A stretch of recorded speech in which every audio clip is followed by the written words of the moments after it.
Assalamualaikum warahmatullahi wabarakatuh. Mustafa Muhammadin sallallahu alaihi wasallam. Mela sami wa dirati wa jamal syaitan sahih salam ketul muqarrabin. Khususan ila mahadin al-asqiya malam.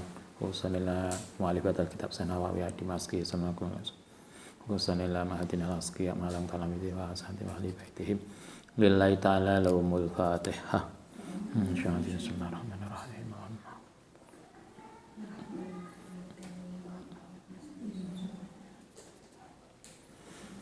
Bismillahirrahmanirrahim. Faslun. Di atasnya ya. Faslun fima ing dalam barang yakuluhu kang ngucap hu ing ma sapa kasirun sebagian besar minan nasi saking manusa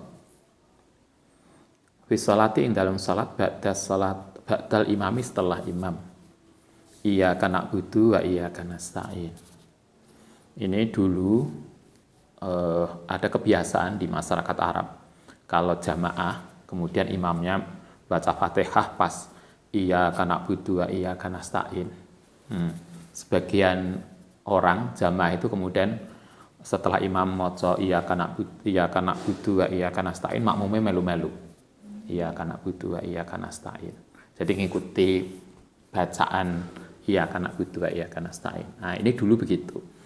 Nah, sekarang kita dijelaskan bagaimana mestinya. Mimma ikut termasuk barang yunha yang dilarang anu saking ma utai barang yakulhu kang ngucap sapa hu ing ma sapa kasiruna sebagian besar minan nasi saking manusa fi sholati ing dalam salat idza qala nalikane ngucap sapa al imam iya kana budu wa iya kana nasta'in fayaqulu mongko ngucap sapa al makmum iya kana budu wa iya kana nasta'in. Nah, ternyata kalau menurut Mbah Nawawi tradisi itu dulu kebiasaan kalau imam maca Fatihah dengan suara jahar tentu ya. Kalau suara pelan kan kita nggak dengar. Imame berarti sholat maghrib, isya, subuh ketika imam maca Fatihah dengan suara keras. Ketika imam maca iya kana budu wa iya kana nasta'in, dulu sebagian orang Arab itu makmumnya melu. Ternyata itu nggak boleh. Jadi makmum nggak boleh ikut-ikutan iya kana budu wa iya kana nasta'in.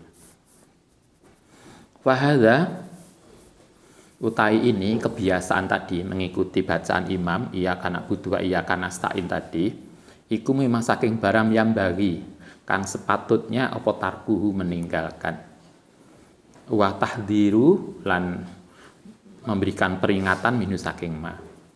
Jadi menurut Imam Nawawi mestinya enggak begitu. Karena kalau makmum melu begitu itu kemudian ada kesan iya kana budu wa iya kana nasta'in makmum itu bukan ke Allah tapi ke imam. Itu yang terjadi sehingga enggak boleh. Kala ngendika sapa Shahibul Bayan pengarang kitab Al-Bayan. Enggak tahu sapa kitab Al-Bayan. Oh, di sini enggak diterangkan. Imam Al-Amrani. Imam Al-Amrani itu ngendikannya begini. Inna hadza saat temene tadi mengucapkan iya kana budu wa iya kana nasta'in dari imam yang dibaca setelah dari makmum dibaca setelah imam iku yubtilu bahkan bisa membatalkan as-salata ing salat illa ayak sida kecuali ento berniat sapa makmum bihi kelawan baca tadi atilawata ing tilawah yo yang enak itu yo maca dhewe-dhewe imame maca kita mendengarkan makmumnya setelah imam selesai kita bisa baca Fatihah. Kalau enggak yus diem kan makmum itu Fatihah udah ditanggung imam. Makmum itu lo menang tok yus enak jadi makmum nggak usah mikir toh. Padha karo anda lah apa nih kendaraan numpak sing mikir kan sopir golek dalan golek nyalip macem-macem makmumnya kan turu begitu naik itu doa apa namanya, doa kendaraannya apa Kak? Bismika Allahumma ahya bismika amut. Nanti bangun sudah nyampe. Kalau nggak gitu bangun itu ada warung. Nah, makmum itu nggak usah maca apapun, itu udah boleh. Kalau ingin baca, maka baca setelah imam selesai maca Fatihah. Jadi pas tidak ini. Menurut Imam Al-Amrani dalam kitab Al-Bayan, yang di rumah yang bawa kitab juz 2 halaman 311 itu makmum yang ikut-ikutan maca iyyaka na'budu wa iyyaka nasta'in setelah imam maca kalimat itu bisa batal salatnya. Itu kayaknya kita nggak pernah ya. Ini tradisi orang Arab dulu. Kita malah nggak maca. Terus menengah. Nah, itu beda. Itu yubtilu as-shalah, bisa membatalkan salat kecuali kalau niatnya maca tilawah. Wa hadza iku alladzi qalahu yang ngendika sapa sahibul bayan wa in kana fihi nadrun. Senajan di situ ada banyak pendapat. Wa dhahiru utai yang jelas iku ana la yuafiqu. Tidak benar ale ngatasi maca tadi. Fayam bagi karena itu fayam bagi mongko sepatutnya opo ayus tanaba dijauhi. Yang lebih baik enggak usah begitu. Itulah menurut Imam Amrani batal salatnya. Tapi kalau sama deh. Fa'inahu wa ilam yubtil, kalaupun kemudian wa ilam yubtil lamun tidak membatalkan as-salata ing salat fa huwa iku makruhun. Makruh. Minimal makruh, tapi bisa batal. Kalau di sini dikatakan Imam Ibnu Hajar di dalam At-Tuffah juz 2 nomor 146 itu juga mendukung sepakat dengan pendapatnya Imam Amrani. Itu tidak boleh. Jadi artinya yang enak itu ya dengarkan bacaan imam atau kalau ingin baca nanti setelah imam selesai maca kemudian baru baca. Oke, itu kebiasaan dulu. Faslun kita lanjutkan. Faslun fi tahdhiri. Ing dalem memperingatkan mimma saking barang yaquluhu kang ucap hu ing mas sopal awamu. Orang awam fil makusi. Ing dalem masalah biaya cukai. Biaya cukai itu apa? Pajak ya. Pajak. Hadza utai ini iku hakus sultani, haknya sultan. Kalau ada biasanya dulu tradisi masyarakat dulu itu kan raja, sultan, khalifah. Kemudian masyarakat ditarik pajak. Nah, orang awam mengatakan pajak itu adalah haknya sultan, haknya khalifah. Nah, kata-kata itu tidak benar. Ini sampai kayak gini loh, Mbak Nawawi mengingatkan kita. Sampai kalimat yang tidak benar pun harus diluruskan. Itu kan nggak ada hubungannya karo ketoke loh, karo ibadah. Tapi itu bisa salah, karena pajak itu bukan miliknya khalifah, presiden, atau penguasa. Pajak itu adalah sesuatu kontribusi dari masyarakat yang dipakai untuk bangun. Kan beda toh? Karena kalau kita mengatakan ini haknya sultan, ini haknya khalifah, ini haknya penguasa, maka ini akan mirip dengan kalau kita baca Bible. Kalau Anda baca Injil, itu Yesus pernah mengatakan berikan hak Tuhan kepada Tuhan dan hak raja kepada raja. Hak Tuhan adalah ibadah dan hak raja adalah pajak. Ini bisa menyerupai itu, sehingga nggak boleh. Dan itu satu. Yang kedua, pada hakikatnya memang pajak itu bukan miliknya penguasa, bukan untuk pribadi. Karena kalau kita mengatakan pajak ini saya bayar sebagai haknya penguasa, maka berarti oleh penguasa itu menjadi milik pribadi, sehingga kemudian bisa dikorupsi. Kan begitu akhirnya. Karena ini kan milikku, rakyat kan membayar kepadaku, padahal bukan. Pajak itu bukan miliknya penguasa, tetapi itu adalah kalau bahasa kita urunan bareng digawe bangun negara. Itulah. Sehingga kalau ada pejabat kok korup, itu kejahatan luar biasa. karena dia telah mengambil uang urunan, karena pajak bukan milik dia, apalagi miliknya bansos. Itu luar biasa. Untuk orang yang membutuhkan malah ditilep, itu kejahatan yang luar biasa. Di sini Mbah Nawawi ngajarkan kita, dulu orang awam mengatakan bea cukai pajak itu hadza haqqus sultan, ini miliknya sultan, ini miliknya penguasa. Maka itu harus diingatkan, itu kata-kata yang nggak tepat.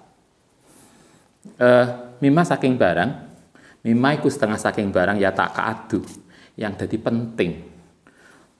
Apa an-nahyu, melarang anhu saking ma, wa tahdhiru, dan memeringatkan minhu saking ma utai barang.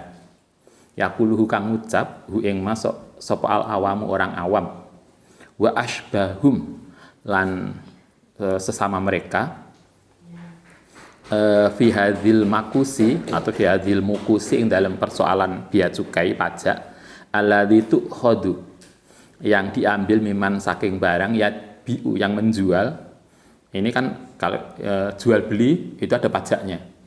Kalau Anda beli tanah, kita jual beli tanah itu kan penjual sing ngedol itu juga kena pajak, yang membeli juga kena pajak 5%. Oke loh.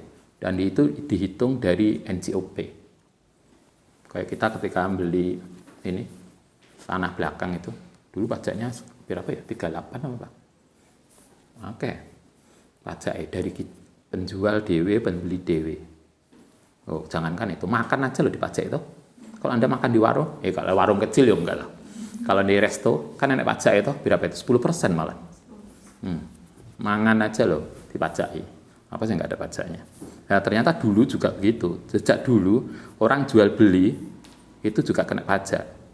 Nah, miman saking wong yabiu, yang menjual wayastari lan beli wanahima, pajak jual beli atau yang lain, fa'inahum, mongko orang-orang awam itu yakuluna padha ngucap hadza haqqus sultan, pajak ini adalah miliknya sultan. Atau kalau dari tukang penarik pajak mengatakan alaika, wajib ing atase sira haqqus sultani utawi haknya sultan, atau kamu kena kewajiban untuk membayar kepada penguasa. Wanah wadzalika, dan ucapan-ucapan yang mirip minal ibarati saking ibarat al mustamilati, yang mengandung alat tasmiyatihi, yang atase mengatakan pajak hakon ing kewajiban, hak au laziman atau kewajiban, wanah wadzalika.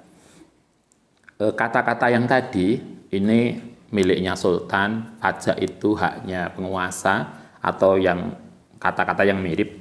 Wahada iku min asyadil mungkari. Wahada utai kalimat-kalimat ini itu min asyadil mungkaroti, termasuk perkara yang sangat mungkar. Ini luar biasa Mbah Nawawi, berani banget loh ini. Zaman segitu di mana penguasa itu bukan presiden, bukan dipilih oleh rakyat, tapi penguasa yang benar-benar sultan yang turun-temurun, di mana kemudian kalau raja-raja itu kan filosofinya begini, ini wilayahku, ini tanah negaraku, sehingga rakyat yang berdiam di sini harus bayar pajak kepadaku. Kan begitu. Coba dengan pemikiran seperti itu Mbah Nawawi berani mengkritik bahwa pajak itu bukan untuk penguasa. Ini keberanian yang luar biasa. Wa asna'il muhdasati, lan seburuk-buruknya sesuatu yang baru.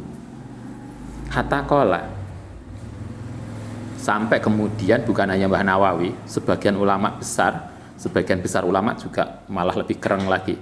Hatta qala, sehingga ngendika sapa ba'dul ulama, sebagian ulama ngendikane begini, man sapane wong sama yang menamakan sapa man hadza ing ini tadi kalimat tadi hadza haqqus sultan, hakon ing kalimat yang benar, berarti orang yang membenarkan kalimat bahwa pajak itu milik penguasa, fahuwa kafirun.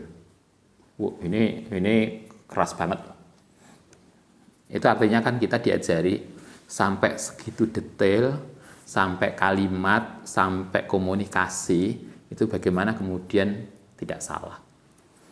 Sampai orang yang mengatakan bahwa pajak itu milik penguasa, maka fahuwa kafirun. Karena kenapa disebut kafir? Karena pajak itu bukan untuk penguasa. Pajak itu kalau neng Quran kan apapun pendapatan kita itu kena 10% atau 20% ya, itu untuk Allah dan Rasulnya. Yang Allah dan Rasulnya itu dipakai untuk kebutuhan fakir miskin. Bukan itu diberikan pada Allah. Tetapi bagian yang untuk agama tadi adalah dibagikan untuk fakir miskin. Sehingga itu bukan untuk penguasa. Sehingga kalau kita mengatakan pajak untuk penguasa, itu berarti kita telah tidak menyesuaikan dengan ajaran Islam. Sehingga kafirun. Khorijun, yang keluar an millati islami, dari ketentuan agama Islam. Itu sebagian ulama yang keras banget. Tapi kalau Mbah Nawawi agak moderat. Beliau mengkritik keras itu, tetapi tidak sampai mengkafirkan, tidak sampai menganggap itu perilaku kufur. Wasahihu, tai pendapat yang sahih, iku annahu layak furu, tidak sampai menjadi kufur. Yo itu salah gitu ya. Menurut Mbah Nawawi itu salah, itu mungkar, itu kata-kata yang nggak tepat, tapi tidak menyebabkan itu kekufuran. Ila tapi jangan ceritane padha aja nih. Ila idza i'taqadahu, kecuali yang tau meyakini sapa manhu ing ma haqqon. Ing sesuatu yang benar ma ilmihi, sartane pengetahuan man bi anna iku zulmun. Itu kezaliman. Kecuali kalau memang dia sengaja untuk kemudian padahal dia tahu pajak itu bukan untuk penguasa tapi untuk distribusikan kepentingan fakir miskin, kemudian dia tak sadar itu, tapi kemudian dia dengan alasan tertentu merubah itu menjadi hak penguasa, maka itu bisa menjadi kekafiran. Fasawabu utayang, karena itu kemudian Mbah Nawawi mengatakan kita, kalau begitu bagaimana kalimat yang benar? Fasawabu utai kalimat yang benar iku ayuqala yang tadi ucapaken fi al maksu utawi biaya cukai atau pajak iku dari batu sultani, yaitu pajak yang ditetapkan oleh penguasa. Jadi bukan pajak untuk penguasa, tetapi pajak yang ditetapkan oleh penguasa. Karena kenyataannya pajak itu kan diatur oleh pemerintah. Mulai 5%, ada yang 2%, ada yang 2,5%, ada yang 5%, ada yang 10%, rata-rata 10% misalnya. Itu penguasa hanya menetapkan aja, tetapi bukan menunjukkan itu milik penguasa. Itu yang benar begitu. Jadi ini pajak yang ditetapkan oleh pemerintah. Itu bisa difahami dan itu boleh. Itu yang benar begitu, tapi bukan ini pajak untuk pemerintah, bukan. Tapi pajak yang ditetapkan oleh pemerintah. Itu beda masalahnya. Pengertiannya jauh banget. Oke, itu kalimat yang perlu kita hati-hati. Faslun fasal fi karohatin yang dalam kemakruhan ayus ala yang tadi diminta biwajilai ta'ala ana ing ngersane Allah taala wairul jannati saliyane surga. Nah, kalau kita berdoa, kita setiap hari berdoa, salah satu hal yang penting isi doa, hal yang salah satunya itu minta surga. Jangan sampai kita ndonga wakeh tapi nggak pernah minta surga. Salah satu isi yang kita bisa ajukan kepada Tuhan, kepada Allah, salah satu yang kita perlu ajukan adalah Allahumma nas'alukal jannah. Biasanya kita ndonga ini cuma mulai Ramadan, ketika tarawih bareng-bareng. Mestinya itu yukrohu, dimakruhkan, ayus Allah yang tadi diminta biwajilai ta'ala yang ngersane Allah ta'ala apa ghairul jannati selain surga. Kata Mbah Nawawi, orang yang minta selain surga itu hukumnya makruh. Lain jaluk surga, bukan jaluk itu dari ini. Bidadari itu kan hanya isinya. Kalau minta surga kan termasuk bidadari. Nah, lah minta bidadari belum tentu surga. Jangan-jangan gitu. Dikai bidadari tapi ning jebone swarga. Ning watare. Nyawe bidadarine tapi gak ning kene lho ya. Misalnya. Makruh hukumnya berdoa meminta selain surga. Mulanya dulu kita masih ingat mau haji. Kita pengen ketika kita haji kan di Mekah itu di Masjidil Haram itu kan ada tempat-tempat yang mustajabah. Ada di Madinah ada Raudhah, ada Multazam, ada macam-macam. Ada waktu-waktu mustajabah, ada tempat mustajabah. Nah, kaum itu pengen mulai karena dulu kita minta apapun insya Allah mustajabah. Dulu ada tetangga itu ndonga itu cuma Allah tanah ombo. Akhirnya setiap pulang umroh mesti beli tanah. Jadi tanah itu luas banget. Nah, kita kepikir apa ya, ndonga apa ya. Cerita mau haji itu cerita ke Mbah Kung pengen ndonga macam-macam kata Mbah Kung. Ndonga kok recehan. Ndonga itu minta yang kita bisa dekat pada Allah. Kita bisa sesuatu yang inilah, jangan delok cuma jaluk tanah ombo, tanah itu terlalu recehan. Mintalah yang lebih substansial. Kita juga begitu. Pinter itu penting, tapi ilmu manfaat lebih penting. Nah, gitulah. Jadi mintalah sesuatu yang lebih substansial. Rawaina fi Sunan Abi Dawud an Jabir radhiyallahu an qala Rasulullah sallallahu alaihi wasallam la yus'alu tidak diminta biwajilai ta'ala ngersane Allah Ta'ala apa ilal jannatu kecuali surga. Katakan Nabi, kalau kita minta berdoa pada Allah, mintalah surga, jangan minta yang lain. Yang lain apa enggak boleh? Ya boleh. Ya Allah lancar ujiannya. Ya Allah moga-moga diterima jadi dosen, jadi guru, jadi apa yang kita inginkan itu boleh. Itu sebagai tambahan, tetapi ada yang lebih dari itu. Salah satunya adalah jannah. Oke, itu isi doa. Faslun fi karohati man iman. Pasal tentang makruhnya menolak seseorang. Yas'alu kang meminta bilai atas nama Allah Ta'ala wa tasfa'u lan memohon bihi kelawan billahi Ta'ala. Ini bab ini tentang kalau ada orang meminta pada kita, Mbak, demi Allah tolong saya dibantu. Kalau ada orang meminta dengan menggunakan nama Allah, maka kita dimakruhkan untuk tidak membantu. Kalau sampai gak bantu, itu makruh. Karena itulah usahakan kita misalnya ada ngemis, bener-bener, Mbak tolonglah saya bener-bener membutuhkan. Yuk kita bantu semampu kita. Jangan sampai kemudian tidak bantu. Tidak bantu artinya kalau orang benar-benar minta, ya Allah Mbak saya benar-benar ini loh ya. Kalau kita nggak bantu justru makruh. Yukrohu dimakruhkan. Apa menolak seseorang. Ya sa'ala yang meminta bilai atas nama Allah Ta'ala. Wa tasyaffa'a lan memohon bi iklan Allah Ta'ala. Rawaina fi Sunan Abi Dawud wa Nasa'i bi asanid sahihain dengan sanad yang sahih an Ibnu Umar radhiyallahu an qala Rasulullah sallallahu alaihi wasallam man sapane wong ista'adza yang minta perlindungan billahi kelan Allah Ta'ala fa'idzuhu mongko nglindungono sapa sirahu ing man. Kata Nabi, kalau ada orang minta perlindungan yang memintanya tadi adalah billah dengan nama Allah, maka lindungi dia. Waman sapane wong sa'ala yang meminta billah dengan atas nama Allah, faktu mongko berilah dia.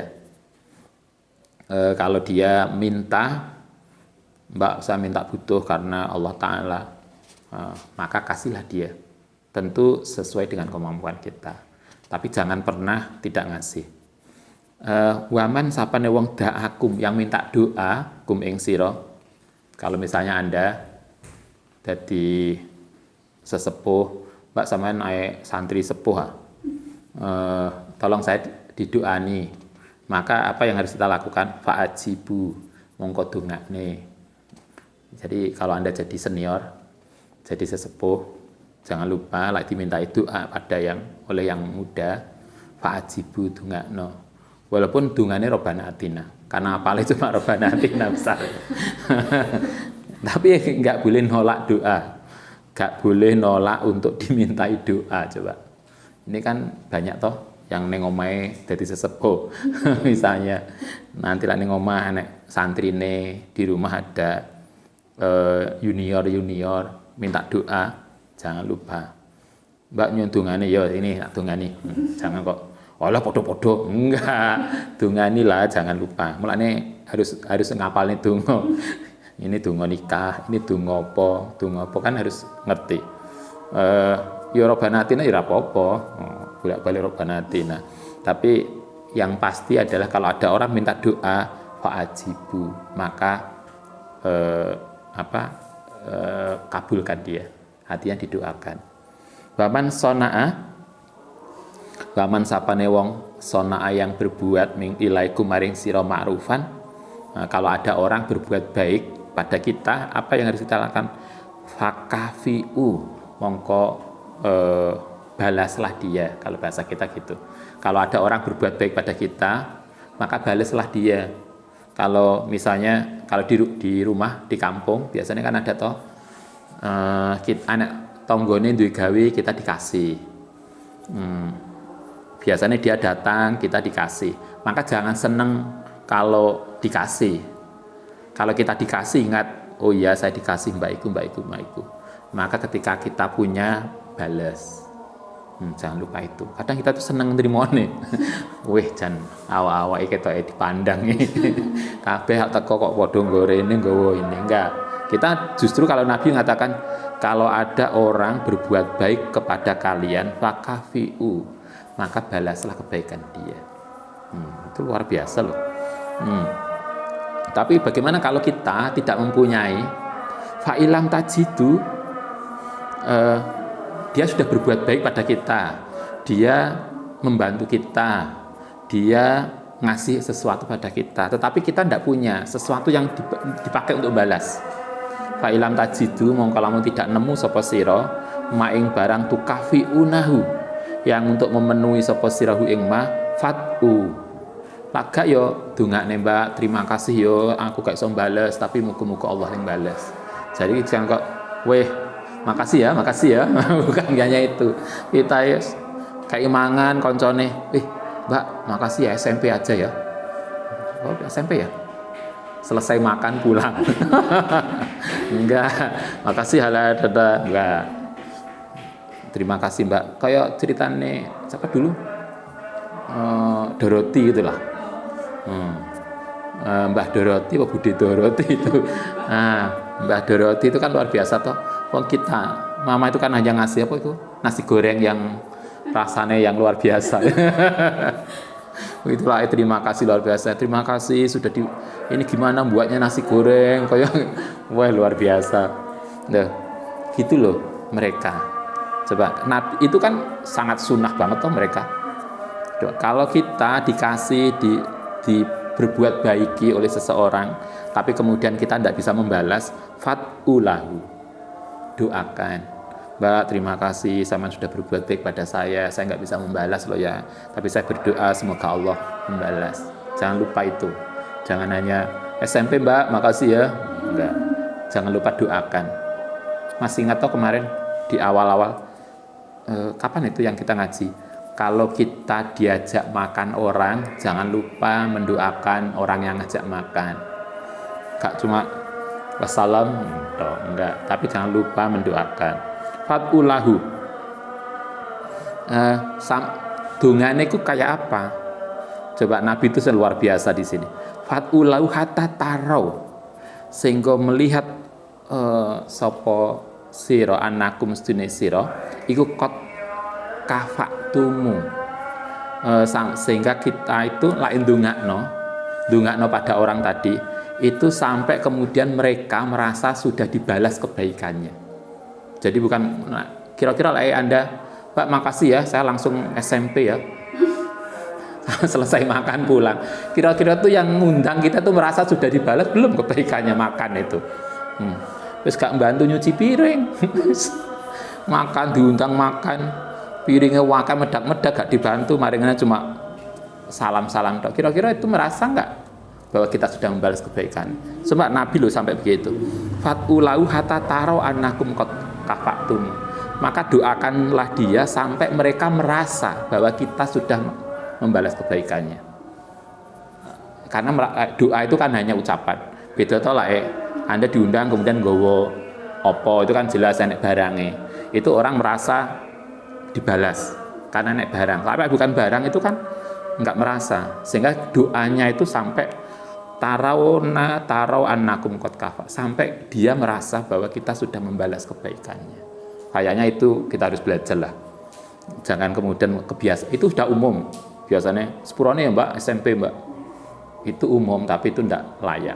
Kayaknya kita harus berubah. Berubah, kalau nggak iso nggo balasan, yo mendoakan sampai dia merasa nyaman dengan doa. Dia merasa bahwa kita sudah membalas kebaikan dia. Itu penting. Ini yang diajarkan Nabi yang perlu kita tiru. Baik, Al-Fatihah. Oke, ya. Ini masalah pajak tadi. Ada masyarakat yang bertanya apakah sama pajak dengan zakat, maksudnya zakat mal. Maksudnya tiap tahun kan bayar pajak seperti pajak bangunan dan kendaraan saja. Bedanya zakat sama pajak itu. Iya. Kalau sama nggak pajak dengan zakat? Kalau di Indonesia masih dibedakan secara hukum. Jadi kalau di Indonesia, kalau kita bayar zakat, itu tetap bayar pajak. Jadi zakat itu sendiri, itu biasanya dikaitkan dengan ketentuan agama, sementara kalau pajak itu dikaitkan dengan ketentuan pemerintah. Sehingga kompilasi hukum kita masih membedakan. Tapi kalau di negara lain, misalnya di Malaysia, setahu saya, itu jadi satu. Pajak itu ya sama dengan zakat. Artinya begini, itu bisa sinergi, bukan sama, sinergi. Sehingga kalau kita bayar zakat sesuai dengan ketentuan itu, ketentuan pajaknya, maka berarti sudah dianggap bayar pajak. Nah, itu beda, karena itu terkait dengan negara, ketentuan hukum negara. Kalau di Indonesia masih dibedakan. Kayaknya di beberapa negara di luar itu tidak membedakan, maksudnya begini, pajak itu memang ya, tetapi ketika orang itu melakukan bantuan sosial, maka itu bisa mengurangi pajak. Nah, misalnya gini, kalau di Amerika, saya kaya, saya mempunyai kewajiban pajak saya misalnya 20 juta. Nah, agar saya bisa berkurang pajak saya, maka saya bisa memberikan bantuan sosial. Sehingga ketika saya bantu fakir miskin, mulanya Anda bisa banyak toh, yang dulu siapa tuh? Yang puasa sebelum pandemi, yang dari Kanada datang ke Indonesia, yang ke pondok kita ngasih apa itu namanya, rahmah itu kan dia dari Kanada ke sini dibantu oleh seseorang yang kaya. PP kendaraan semuanya ditanggung selama di sini sebulan. Itu dibantu oleh seseorang. Orang yang membantu dia karena sudah membantu untuk kepentingan sosial, maka itu bisa mengurangi pajaknya. Karena itu kan lagi di barat itu, kenapa banyak orang yang ngasih beasiswa, ngasih donasi sosial, mereka dengan sangat care gitu ya, sangat mudah, karena perilaku mereka secara otomatis juga mengurangi pajaknya. Nah, kita kan enggak, kita zakat ya zakat, pajak ya pajak. Tapi memang negara kita masih begitu aturannya. Walaupun di negara lain sudah disinergikan. Bagaimana kalau dulu zaman Nabi? Kalau dulu dan Nabi kan pajak itu diperlakukan untuk orang non Muslim. Kalau orang Islam itu zakat. Nah sekarang kan, ya memang aturannya masih begini. Kita nggak bisa mengatakan saya kan sudah bayar zakat. Negara kita kan nggak begitu aturannya. Ikuti aja yang itu. Tapi kita juga harus tahu bahwa di beberapa negara yang lain itu sudah mensinergikan antara zakat dan pajak, karena negara itu menginginkan jangan sampai ada orang masyarakatnya kena double count. Kan berarti itu kan kena 2 kali pungutan, kena 2 kali beban. Kalau kita umat Islam misalnya kan berarti kena 2 kali beban zakat dan beban pajak. Kan berarti kita kena 2 kali beban toh. Karena untuk menghindari itulah misalnya di negara lain kemudian zakat dan ini disinergikan. Kalau di barat sebagian kemudian bantuan sosial itu bisa mengurangi beban pajak dia. Itu aturan yang saya kira sudah lebih mapan. Hanya negara kita belum. Saya kira begitu. Ini terkait ghibah kemarin. Saya Assalamualaikum, bagaimana kalau ini terkait ghibah, kita membicarakan atasan, misalnya bos kita soal kerjaan, tentang kebijakan yang kurang pas dengan kita, apakah itu termasuk ghibah? Kita masih ingat definisi ghibah kemarin. Membicarakan apapun kekurangan orang lain, apakah pembicaraan itu verbal ucapan atau tulisan atau isyarat atau simbol atau apapun, maka itu namanya ghibah. Kalau Anda yang bertanya, kalau nggak setuju dengan atau ada sesuatu yang terkait dengan kebijakan pimpinan yang nggak tepat, kita nggak perlu ghibah. Kita bisa konsultasi, bisa ketemu untuk menyampaikan saran dan kritik. Nah, jadi nggak perlu dirasani ngisor, karena itu tidak menyelesaikan masalah. Kita ngerasain ngisor nggak menyelesaikan masalah, karena mereka juga nggak tahu. Nanti bisa salah paham. Ketemu aja atau nggak surat. Apa yang perlu kita sampaikan, usulan kita apa yang perlu kita perbaiki, itu jauh lebih bagus. Karena kemarin masih ingat juga kita diajarkan tentang apa itu kemarin, jadi kita tidak boleh ghibah, tapi kita disarankan untuk menyampaikan kritik dan saran pada seseorang.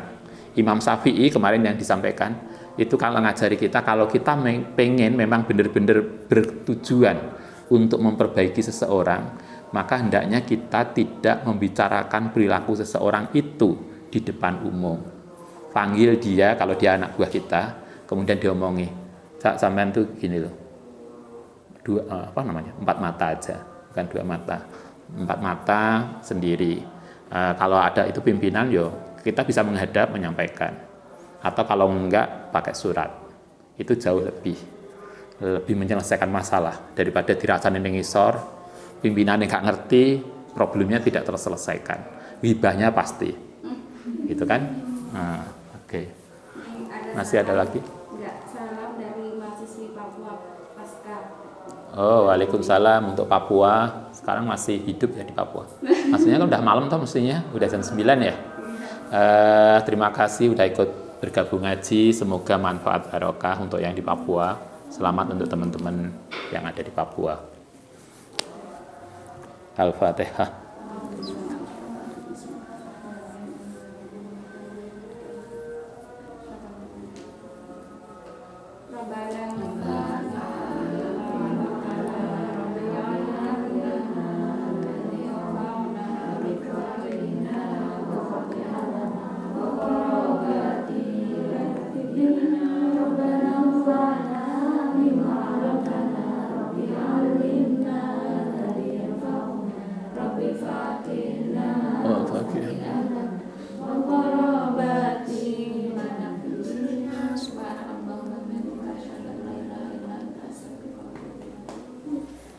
Assalamualaikum warahmatullahi wabarakatuh.